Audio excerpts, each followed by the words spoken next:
Halo semuanya, selamat datang di Rong Film. Bagaimana kabar kalian semua? Semoga selalu sehat dan baik-baik saja.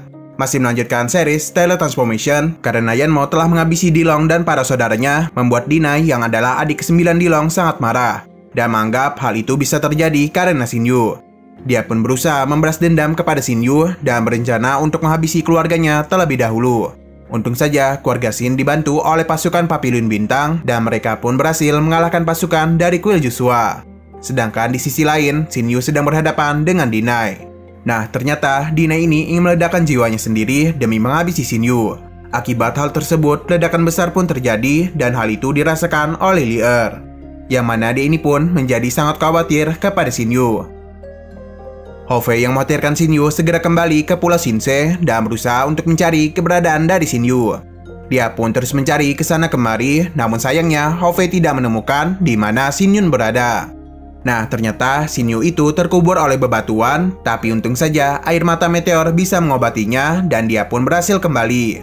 Hofei pun segera memberitahu hal tersebut kepada keluarga Shinyu dan membuat mereka merasa lega.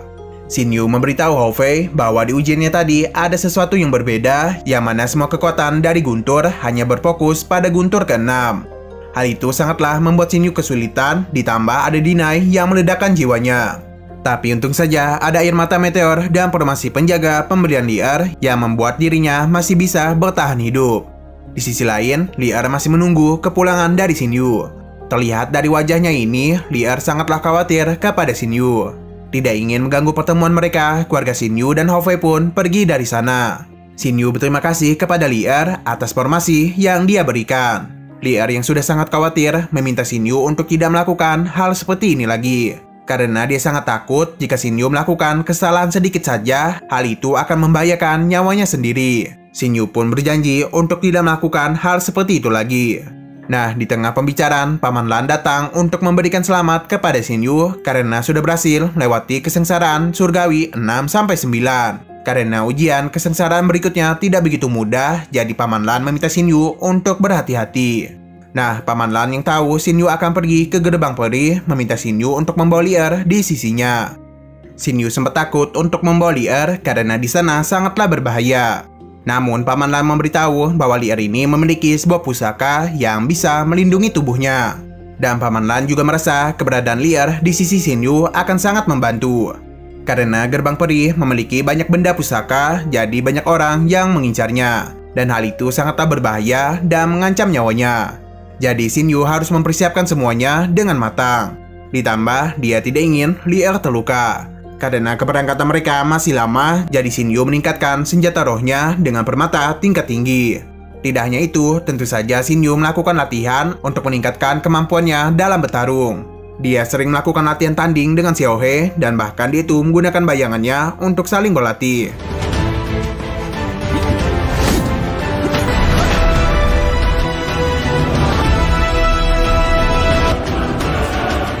Tidak begitu lama, senjata roh Shinyu pun telah berhasil ditingkatkan, yang mana senjatanya itu bisa berubah dalam beberapa bentuk. Hari keberangkatan Shinyu pun telah tiba untuk menuju Pulau Jinmu dan berkumpul bersama pemimpin lainnya. Di perjalanan mereka, Lier kagum dengan senjata roh yang dimiliki oleh Shinyu. Shinyu menjelaskan bahwa senjatanya ini bernama Heiyuan. Dia menggunakan banyak senjata tinggi untuk meningkatkan kemampuan dari Heiyuan. Setelah perjalanan jauh yang mereka tempuh, Shinyu telah berhasil sampai ke Pulau Jinmu. Shinyu menanyakan kenapa Yansu hanya pergi sendiri. Yang ternyata Sekte Jiang dan Sekte Lan saling berebut untuk ikut. Jadi untuk menghindari keributan, dia pun memutuskan untuk pergi sendiri. Tidak begitu lama, Yanmo datang dan memberitahu bahwa Yanxi tidak bisa ikut, jadi dia hanya membawa 2 bawahnya saja. Sanyan tidak membawa orang karena dia merasa dengan jumlah mereka yang sudah sangat banyak ini, semestinya sudah cukup untuk melewati galaksi Baoluan. Yansu meminta untuk tidak meremehkan galaksi Baoluan karena di sana sudah dipenuhi oleh binatang buas yang sudah berada di tahap Dechang. Sebelum pergi, Yanlong ingin memutuskan pembagian benda pusaka di gerbang peri. Jika jumlah benda pusaka ada banyak, maka akan dibagi sesuai dengan pedang giok. Dan jika hanya sedikit, jadi yang cepatlah yang akan mendapatkannya. Tidak begitu lama, mereka pun mulai berangkat ke galaksi Baoluan. Yansu menjelaskan bahwa aura langit dan bumi galaksi Baoluan sangatlah kuat. Tempat ini sering digunakan untuk latihan oleh para kultivator immortal, iblis, dan monster. Karena binatang buas di sana sangatlah kuat, jadi Yansu meminta untuk terbang dengan cepat. Nah, baru saja masuk, mereka sudah disambut dengan tekanan yang sangat kuat. Shinyu menggunakan kekuatannya untuk menenangkan mereka semua. Nah, di saat dia berbicara dengan Lier, mereka pun langsung diserang oleh hiu besar. Yanlong pun maju untuk menghadapinya, namun dia ini cukup kesulitan. Untung saja Yanmo juga membantu dan dengan mudah dia itu menyerangnya. Namun sayangnya darah dari si hiu memancing gerombolan hiu lainnya.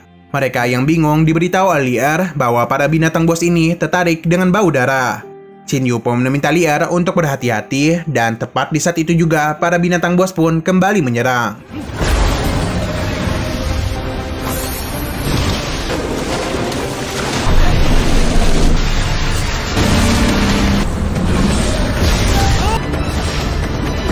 Mereka semua berusaha untuk menghalau semua serangan sambil menyerang mereka satu persatu.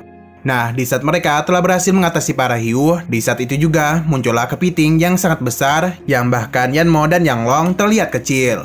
Tidak diam gitu saja, Shinyu dan para pemimpin lainnya mencoba untuk menyerang kepiting ini, namun hal itu tidak berhasil.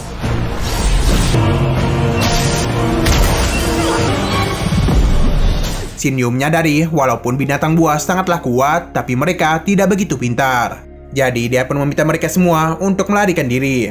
Untung saja di sini Lier berhasil menyelamatkan Shinyu dan mengurung kepiting tersebut. Di saat mereka kebingungan di mana lokasi gerbang peri, saat itu juga muncul sebuah cahaya yang mana mereka merasa itu adalah lokasi gerbang peri. Namun kepiting pun kembali muncul untuk menghalangi mereka semua. Pertarungan pun kembali terjadi antara mereka. Tidak ingin berlama-lama, mereka pun segera masuk ke dalam laut, tapi tiba-tiba saja cahaya tadi pun menghilang dan tidak ada gerbang peri di sana.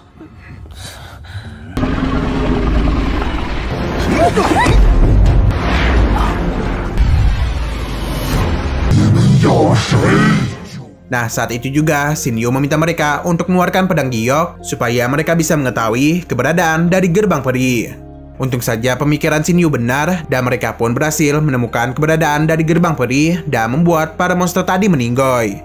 Mereka tidak menyangka ada tempat yang sangat indah di dunia ini. Di sini terlihat salah satu anggota dari Ida membuat sebuah pergerakan yang sangat mencurigakan. Dan di saat itu juga dia langsung menyerang Sanyan dan membuat dia langsung meninggoy. Serangan lainnya pun muncul dan menyerang para anggota lainnya. Melihat ada sebuah serangan yang menuju ke Lier, Shinyu pun segera melindunginya. Dan untung saja benda pusaka Lier melindungi mereka berdua. Mereka semua pun terkejut dengan apa yang telah terjadi, yang mana serangan itu berasal dari dua orang klan iblis dari benua Tenglong bernama Howlan dan Ho-chan. Howlan tidak menyangka Shinyu dan Lier bisa bertahan dari serangannya. Di saat Shinyu memberikan salam, Howlan mengetahui yang digunakan oleh Lier adalah pusaka pelindung tubuh yang diberikan oleh seorang immortal. Jiao pun memberikan hormat kepada kedua leluhurnya, begitu juga dengan Shitsu dan Ida. Di sini Ida tidak menyangka mereka akan datang kemari. Mendengar perkataan dari Ida membuat Ho-chan kesal, tapi untung saja Howlan menghentikannya. Howlan yang penasaran kenapa pemaisuri Istana Yansu tidak datang kemari dijelaskan oleh Shitsu bahwa pemaisurinya sedang ada urusan dan sebagai gantinya dia mengutus tetua di sampingnya. Yanlong terluka cukup parah akibat serangan tadi, dan sedangkan Yanmo sangat marah karena Xiaoshu dan Howluan tewas akibat serangan tadi. Howlan dan Hokan sempat marah mendengar perkataannya itu, tapi untung saja Yanlong segera meminta maaf dan meminta untuk mengampuni temannya ini. Dia juga menjelaskan bahwa 3 orang yang bersamanya adalah para wakil kerajaan yang selalu berada di istana. Ho-chan lalu memberikan perintah kepada mereka semua untuk membuka gerbang peri. Dan selama mereka tunduk kepadanya, dia akan memberikan pusaka gerbang peri.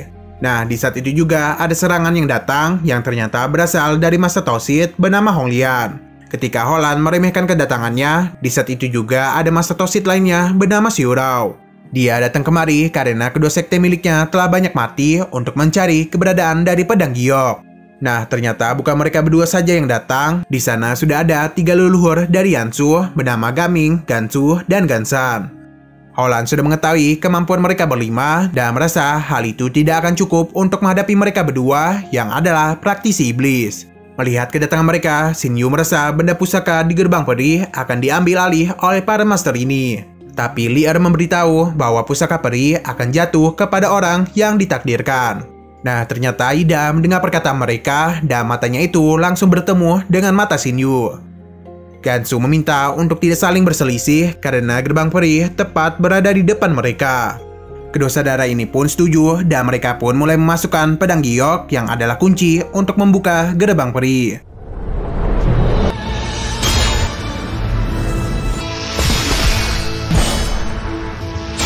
Tapi di saat itu juga, Hida meminta untuk tidak terlalu terburu-buru, jika tidak, mereka tidak akan bisa membuka gerbang peri. Mendengar hal itu, membuat Ho-chan marah, tapi Hida mengancam untuk menghancurkan pedang giok di tangannya. Di sini, Hida memberitahu karena Guru Lan adalah orang yang paling kuat di antara semua orang di sini, jadi dia meminta Shin Yu untuk mengusulkan aturan di dalam gerbang peri. Shin Yu paham dan membuat aturan jika benda pusaka lebih dari 9, maka akan dibagi secara adil berdasarkan pedang giok yang mereka miliki. Shin Yu juga memberitahu bahwa guru mereka tidak tertarik dengan apa yang ada di dalam gerbang peri, dan gurunya itu hanya ingin dia dan Lier mendapatkan sebuah pengalaman. Dan satu lagi, Shin Yu meminta mereka semua untuk tidak saling menghabisi satu sama lain. Setelah mendengar para tetua setuju, Ida dan Shin Yu segera memasukkan pedang giok mereka. Nah, di saat itu juga mereka pun dibawa ke sebuah tempat yang entah berantah. Dia lalu membawa Shin Yu karena dia merasakan seseorang telah meletakkan sebuah formasi yang sangat misterius, yang mana formasi itu akan membuat mereka tersesat. Nah, mereka pun menemukan sebuah sajak di bongkahan batu, yang mana tulisan ini sama dengan tulisan di gua alam liar. Saat itu juga ada seseorang yang berbicara dan menyambut mereka. Dia itu bernama Niang yang adalah pemilik dari gerbang peri. Seketika ada suara suling yang membuat mereka sakit kepala. Lier pun meminta untuk mempertahankan cahaya pelindung jiwa dan tidak terpengaruh oleh suara itu. Niang memberitahu bahwa jika ingin mendapatkan pusaka peri, mereka harus bisa melewati ilusi iblis. Karena setelah mereka masuk kemari, hidup dan mati mereka tidak akan bisa dikendalikan lagi. Shin Yu yang sudah mulai masuk ke dalam ilusi melihat gurunya. Untung saja Shin Yu berhasil mengendalikan dirinya dan menghilangkan ilusi itu. Sedangkan para master lainnya juga masih terus berusaha untuk menahan semua ilusi ini. Tapi karena kultivator iblis selalu memiliki niat jahat, jadi jauh-jauh pun tidak bisa terkendali lagi. Yanmo yang teringat dengan kematian dari kedua bawahannya mulai masuk ke dalam ilusi dan ingin membalas dendam. Dia pun langsung saja menghabisi Jiaoju.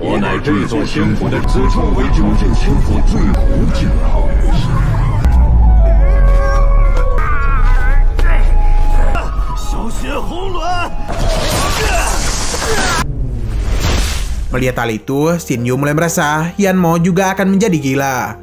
Si Tusu yang juga mulai menjadi gila segera dibantu oleh tetua dari istananya.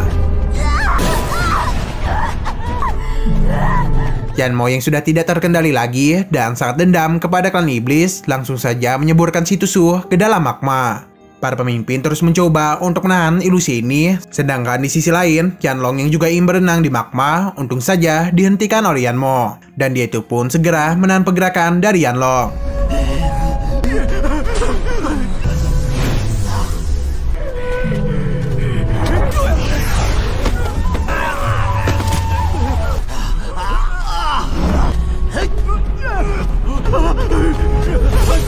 Mereka semua pun terus menahan ilusi ini, hingga Shin Yu pun mulai masuk ke dalam ilusi dan melihat kejadian dulu di saat ayahnya sedang melakukan ujian kesengsaraan.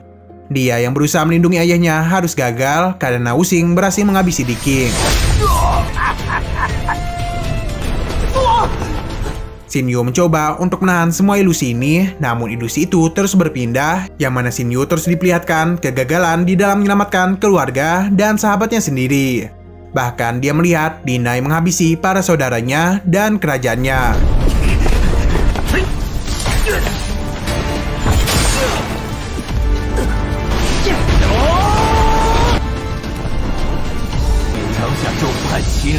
Shin Yu mencoba untuk melawan, namun lagi-lagi dia pun dibawa ke dalam ilusi yang mempertemukan dirinya dengan para musuh-musuhnya terdahulu. Shinyu mencoba untuk mengalahkan para musuhnya itu, namun seberapa banyak pun dia menghabisi mereka, ilusi ini tetap muncul di hadapan Shinyu.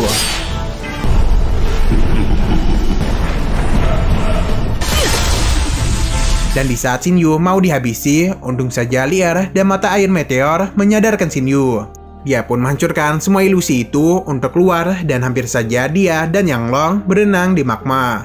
Liar pun mengejek Shinyu dengan mengatakan Shinyu menangis dengan sangat keras dan bagian 11 pun bersambung. Oke, sekian dulu pada video kali ini. Untuk video selanjutnya masih membahas series ini. Jadi bagi kalian yang ingin mengikuti series ini, langsung klik subscribe dan aktifkan loncengnya. Oke, terima kasih yang sudah menonton video sampai habis. Jika kalian suka pada video ini, klik like dan share ke teman-teman kalian tentang channel ini. Dan ditunggu aja kelanjutannya. Oke, sampai jumpa di video selanjutnya.